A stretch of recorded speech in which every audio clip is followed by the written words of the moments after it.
It is the kind of story that makes your heart sink. You read the headline, then read it again, hoping you misunderstood. But no. It is real. Kyren Lacy, a 24-year-old wide receiver for Louisiana State University, gone. Just like that. And not because of an injury on the field or some freak accident. No, this one hurts deeper. It was a self-inflicted gunshot wound, authorities say. A young man, full of energy and talent, now a memory. Shockwaves through the locker room. LSU head coach Brian Kelly could hardly find the words on Tuesday. Grief hung in the air like a heavy fog as he described the atmosphere in the locker room: grieving, shock, and disbelief. You can almost hear the silence. The unspoken pain. Kelly did what any decent leader would: he called in the university's professional counseling team. Because let's be honest, there is no playbook for this. No game film to study. Just raw emotion. And every player, every coach, every staff member is dealing with it in their own way. Everybody's gonna deal with it differently, Kelly said. There's not one way you're supposed to feel. And he is right. Loss is not a one-size-fits-all kind of thing.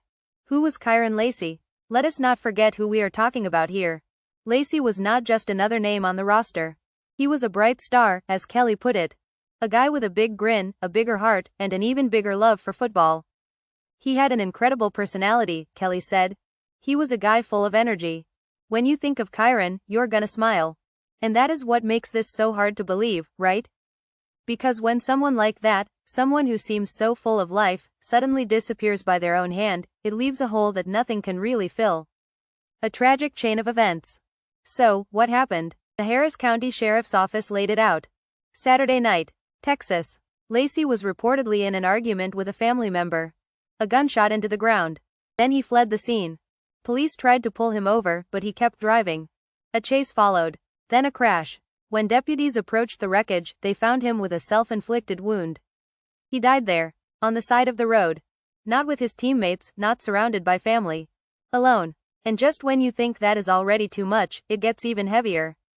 Back in Louisiana, Lacy was under investigation in connection with a fatal crash that killed a 78-year-old man last December. The details of that case were still unfolding. Was he overwhelmed? Was he scared? No one can know for sure. But clearly, he was in pain. Football dreams, cut short. Lacy was not just a college star, he was NFL bound.